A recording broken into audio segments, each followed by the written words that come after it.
Picture this. You're driving down the highway. The radio's playing. Traffic is, well, it's actually decent for once. And you casually glance down at the dashboard. Always a risky move. Right. Because there it is. The electric vehicle battery indicator isn't just low. It's red. It's just this tiny sliver. And then that ultimate dread just completely sets in because you look around and there is absolutely no charging station in sight. Oh, yeah. The worst feeling. Your stomach drops. You are dangerously close to zero, and you are about to be officially stranded on the side of the road. Yeah, it's a very specific modern kind of panic. I mean, we call it range anxiety, but in that actual moment, when the digital guessometer drops to zero, it turns into just raw logistical terror. Exactly. Because you can't just walk to a gas station with a plastic red jerry can and bring back a gallon of electricity. It just doesn't work that way. Okay, let's unpack this. Because if you are sitting on the shoulder of the interstate with a completely bricked EV, you really have to throw out your preconceived notions of what a breakdown actually looks like. You really do. Instead of the traditional tow your car to the gas station model, this is like calling a tech support team who brings a giant portable power bank right to your parking spot. That's a great way to put it. Right. And a completely new infrastructure has just quietly sprung up around us to do exactly this. So for this deep dive, we've been digging through the dispatch logs, the service pages, and the operational manuals of the companies that are actually doing this. The ones on the front lines, basically. Exactly. We're looking at local I-5 responders like MoPower2U, cross-border operations like Vancouver Mobile EV Charging, and even emerging nationwide franchisers like eRescue. Yeah, and what's fascinating here is when you dig into these operational directories, it reveals something really important. This isn't just a premium concierge service born out of convenience. No, not at all. Right. It is a structural necessity dictated by the very engineering of electric vehicles. The way modern EVs are built, they fundamentally reject the old century-old methods we used to use to rescue stranded drivers. Right. So let's start right there, with the death of the traditional tow truck. I mean, for 100 years, the answer to a broken-down car was universal. You just call a flatbed. Yeah, standard procedure. But looking at the documentation from Vancouver Mobile EV and MoPower2U, traditional towing is practically treated as an existential threat to an electric vehicle, which made me wonder, wait, if a traditional flatbed has been the standard for so long, why can't we just pop an EV into neutral and winch it up? Are they really that fragile? Well, it comes down to the underlying physics of an electric drivetrain. It's completely different from an internal combustion engine. Okay, how so? With a gas car, you have a traditional transmission that physically disconnects the engine from the wheels when you shift into neutral. But an EV's motors are often permanently and directly linked to the axles. Wait, permanently linked? Yeah, exactly. So you know how the car handles energy, right?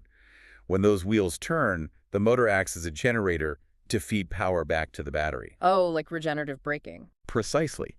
But if you drag or winch a completely dead EV onto a flatbed, you are forcing those wheels to turn while the car's computers are basically offline. Oh, wow. I never even thought about that. Because the motors are permanently linked to the wheels, putting a dead EV on a flatbed is basically like forcing a sleeping person to walk by dragging their legs. Right. The nervous system isn't firing, so you're just going to, tear a muscle? Or, I guess in this case, fry an inverter. That is an excellent analogy, honestly. You are generating high-voltage electrical current by spinning those wheels, but because the car's battery management system is totally shut down, that rogue energy has literally nowhere safe to go. That sounds incredibly dangerous for the car. It is. You can fry the onboard electronics or cause catastrophic mechanical damage. And, sure, EVs do have a tow mode that electronically simulates neutral. Oh, they do? They do, but here's the cruel irony of that. Engaging tow mode requires the 12-volt battery system to be active. Oh, of course. Yeah, and if your main high-voltage battery is completely dead, it eventually stops feeding the 12-volt battery. So the car is entirely bricked, the touchscreen goes black, the electronic parking brake is locked, and you literally can't even tell the car you want to be towed. Exactly, you're locked out of the system. And even if a really highly trained operator shows up with specialized wheel dollies. Like putting the car on little skateboards? Basically, yeah. So the wheels don't turn. But even then, you still have this physical geometry of the car to worry about. EVs carry their massive battery packs super low and flat along the underbelly to lower the center of gravity. Right, skateboard chassis. Yep. So traditional tow operators risk scraping that battery casing on the sharp incline of a flatbed ramp when they pull it up. And a single puncture to that armor, just one, can compromise the entire pack. It turns a simple tow into a $20,000 repair bill. That is insane. So the century-old solution of a tow truck actually creates a brand new, highly expensive problem. Very expensive. No wonder MoPower2U points out in their materials that mobile charging allows the vehicle to stay exactly where it is. It's about risk mitigation. Exactly. And they also make a very pointed economic claim in their documents. They state their service is 11% cheaper than a traditional tow. Which is pretty appealing when you're stuck. Right. And it makes total sense when you realize you aren't just paying for the flatbed ride. You're paying for those specialized dollies, you're paying for the anxiety of undercarriage damage, and, oh man, if it's after hours, you're getting towed to a locked tow yard where you'll rack up storage fees overnight because the charging stations are closed. Yeah, it's a nightmare scenario. So the overarching logic of this new industry is remarkably clean, really. Yeah. Why risk moving a 4,000-pound machine to the energy when you can just move the energy to the machine? It sounds so simple when you say it like that. But moving the energy instead of the car introduces a massive logistical headache. Well, absolutely. I mean, how do you actually get high voltage power to the side of a highway without a grid connection? Because this isn't like a USB cord we're talking about. We looked at the network directories, and the hardware driving this entire industry is this unit called the Everroad Hero RH9K. Yeah, that RH9K, it is an incredibly purpose-built piece of machinery. When you look at the verified specs in the Vancouver mobile EV documentation, they note that it weighs about 200 pounds, and its dimensions are 29 by 29 by 29 inches. So it's essentially the size of a mini fridge. Exactly like a mini fridge. Which is brilliant because that easily fits into the back of a standard commercial transit van. Or even a heavy-duty pickup truck, right? Yeah. You wouldn't even need a specialized commercial driver's license to operate the rescue vehicle. Exactly. The barrier to entry for the operator is way lower than driving a massive flatbed. And from that compact mini fridge footprint, the RH9K outputs 9 kilowatts of continuous power with an 11 kilowatt peak. That's a lot of juice. It is. It operates as an AC Level 2 charger, and it utilizes a 25-foot cable. Crucially, it supports all major EV makes. That's important. Yeah, it comes with SAE J1772 connectors for the legacy models, and it has Tesla NACS adapters. So whether you're driving a Rivian, a Ford, a Hyundai, or a Tesla, they can just pull up, plug you in, and communicate with your car. Okay, let me stop you right there, actually, because that phrase, communicate with your car, brings up something buried in the specs that I just found fascinating. Oh, the power quality. Yes. They explicitly advertise that the RH9K produces power with a total harmonic distortion of less than 3%. Yeah. Why does an electric vehicle care how the electricity is made? I mean, isn't power just power? If I plug a lamp into a cheap rattling generator, the bulb still turns on. Sure, a lamp will turn on, but an EV isn't a lamp. It's essentially a supercomputer on wheels. And it's wrapped around a highly volatile chemical battery pack. Okay, fair point. So if you use a cheap, like, construction site generator to charge an EV, the alternating current sine wave it produces is really jagged and unstable. That is what high harmonic distortion is. Ah. And the car's onboard rectifiers, which are the parts that convert that AC power into DC power to actually store it in the battery, they will detect that dirty power immediately. Oh. So the car's software will instantly reject the charge to protect the battery pack. Exactly. It will just sever the connection and totally refuse to take the power. Precisely. It won't let you damage the battery. Yeah. So the RH9K is specially engineered to produce ultra-clean power with less than 3% distortion. That successfully fools the EV's highly sensitive battery management system into thinking it's plugged into a perfectly stable, hardwired grid connection at your house. Here's where it gets really interesting, though. When you dig into how this high-tech mini fridge actually generates that ultra-clean power, Yeah, it has an electric start and a 6.1-gallon fuel tank. it does. This high-tech pure sine wave savior is a gasoline generator. We are essentially using a combustion engine to rescue an electric vehicle. It's a bit like using a heavy-duty diesel truck to deliver a bicycle, just save the environment. I know. It is deeply ironic on the surface. You can't deny that.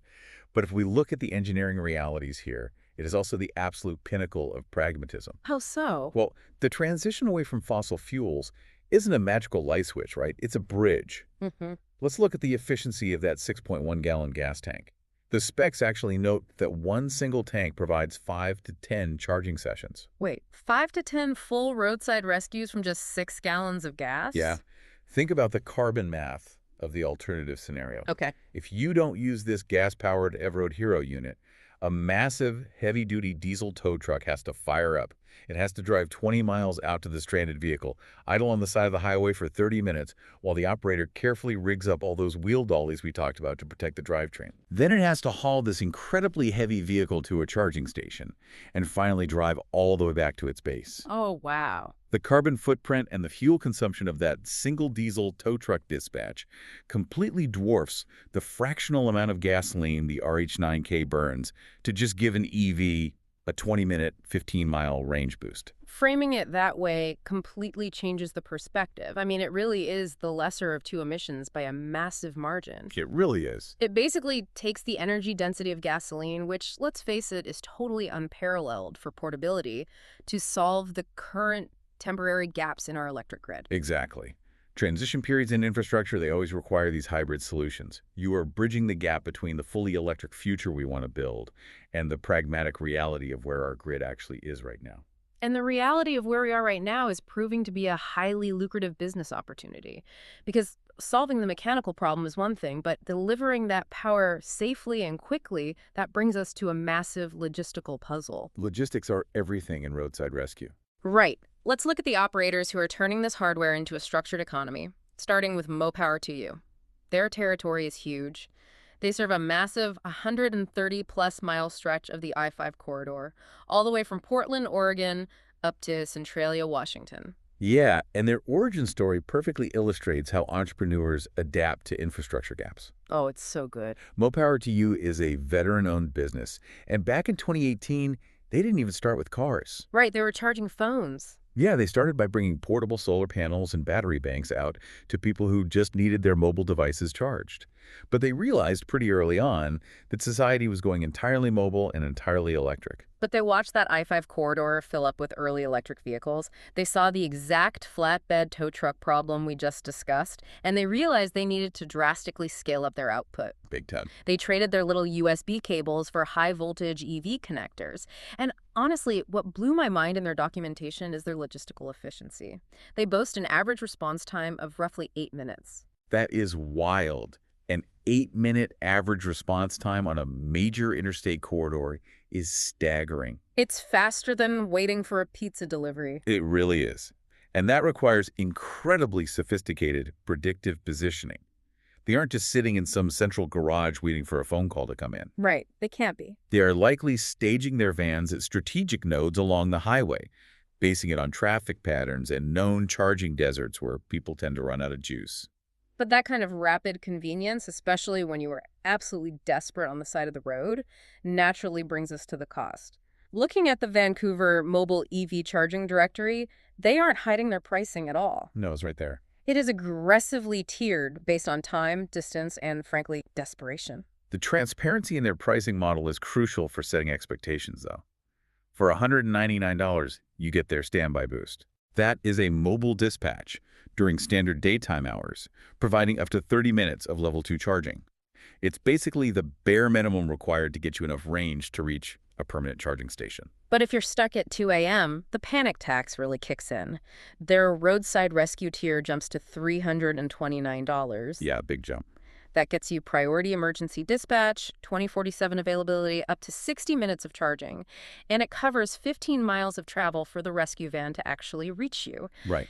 And if you are really out in the middle of nowhere, they have the extended recovery tier for $429, which covers remote locations and up to 30 miles of travel. And don't forget the fees. Oh, right. If you call between 6 p.m. and 6 a.m., you have to tack on a $79 after-hours premium. On paper, paying a $400+ bill for just a few kilowatts of electricity sounds extortionate. It sounds crazy. But this is the economics of desperation. You aren't paying for the electricity itself. You're paying for a highly specialized moat against a catastrophic alternative. Right, because if I'm staring at a dead dashboard at midnight, my alternative is calling a specialized flatbed with wheel dollies that might quote me $500 just to hook the car up. Exactly. Plus the anxiety of them potentially scraping my battery pack, plus the fact that the tow yard they drop me at won't even be able to charge my car. So suddenly, paying $329 for a van to quietly pull up behind me, pump clean energy into my car for 30 minutes and just let me drive home to my own bed, That feels like an absolute bargain. It is priced dynamically based on the driver's total lack of safe alternatives, which naturally leads to the industry's attempt to standardize this sort of Wild West of pricing. Right. Which brings us to e-Rescue. Exactly. E-Rescue is attempting to build America's first nationwide EV charging network. They operate as both a dispatcher and a franchisor. Yeah, I noted in their materials they are essentially offering a business in a box for local entrepreneurs. Yep. If you want to become a vendor, Rescue sets you up with a city-specific website, the social media marketing, the actual Evroad Hero hardware we talked about, and they feed you dispatch referrals from their national member network. They are actively trying to build the AAA of the electric age. I have to push back on that comparison, though. Okay, why? Because AAA works because of massive density and ubiquity. If you have a flat tire anywhere in the country, AAA has a truck nearby. But looking at eRescue's directory, they currently only have 4 active cities listed: Sacramento, Portland, Seattle, Tacoma, and Atlanta. True. So if I buy into their ecosystem, aren't I just going to be stranded the moment I take a road trip outside those 4 urban hubs? You're not wrong.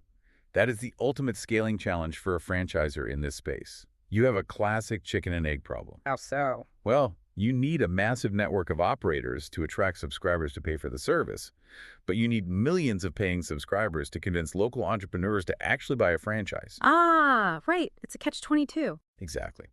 eRescue is betting that by focusing on high-density EV corridors first, like the West Coast and major tech hubs, they can build profitable nodes before trying to blanket rural highways.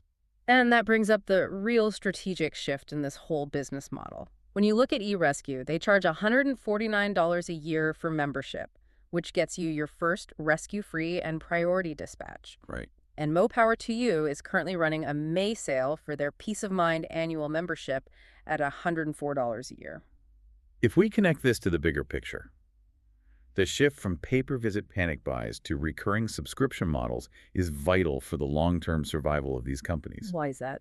You simply cannot run a steady, scalable business waiting for people to make a mistake on the highway. That makes sense. Subscriptions provide the predictable, recurring revenue needed to keep the vans maintained, the gas tanks full, and the operators paid. But are drivers really buying subscriptions just in case they forget to charge their car? That seems like a tough sell. No, and the sources reveal a brilliant pivot here. This isn't just about highway emergencies anymore. Ooh. Vancouver Mobile EV and Power to You both explicitly mention servicing apartment complexes, condos, office parks, and corporate rental lots. Oh, wow. That fundamentally changes the game. It really does. Because if you rent an apartment or live in a dense urban condo, you probably don't have the legal or structural ability to install a dedicated home charger. Well, You are entirely at the mercy of public charging stations, which are, often broken or occupied or just completely out of your way. exactly. So these mobile rescue companies are stepping into that infrastructure void. They are providing scheduled, at-home mobile charging. Scheduled. Yeah. Instead of an emergency rescue, they become your personal mobile gas station. You go to sleep, and their van quietly rolls through your apartment parking lot at 3 a.m., tops off your battery, and leaves. That is genius. And they're also targeting delivery vans and corporate fleets with recurring overnight contracts. So they charge the whole fleet while the drivers are off the clock. That completely flips the script. They aren't just monetizing range anxiety, they are monetizing the current limitations of our grid infrastructure. Precisely. They are turning an emergency panic service into a reliable lifestyle utility. It proves how incredibly adaptive this industry is. They saw a bottleneck in the transition to electric vehicles, and they built a highly profitable, localized solution completely around it. So what does this all mean for you? Well, whether you currently own an EV or you're planning to buy one soon, or you're just fascinated by the massive shifts in the automotive market, it's clear that range anxiety isn't just a psychological hurdle to overcome anymore. No, it's an industry. Exactly. It has sparked an entirely new, surprisingly robust roadside economy. The days of relying on a heavy-duty flatbed to clumsily haul your sophisticated electric car away, well, those are fading fast. Today, if your battery flashes red, you don't need a tow truck. You just need a specialized van, a highly engineered gas-powered cube, and about 15 minutes to spare. That's all it takes. It's faster, it's vastly safer for your vehicle's drivetrain, and it keeps you moving on your own terms. It really is a brilliant adaptation to a modern problem. But Reviewing all these sources leaves me with one important lingering question. What's that? As automotive engineering advances, battery ranges are inevitably going to hit 500, 600, maybe even 700 miles per charge. Sure. And at the exact same time, permanent fast charging stations are going to become as ubiquitous and reliable as traditional gas stations. Right, they'll be everywhere. So when that infrastructure finally catches up and the grid is complete, will this entire mobile rescue industry become a forgotten relic of the transition period? Or are these companies making a very safe, very profitable bet on the one thing technology can never truly engineer away: human forgetfulness? Oh, that is a fascinating question to leave on. Because let's be honest, no matter how massive the battery gets or how many superchargers line the highway, someone somewhere is going to push their luck. Excellent. They'll stare at that red sliver on the dashboard, completely convinced they can make it just one more mile. And when they inevitably don't, a van with a portable generator will be ready and waiting to roll.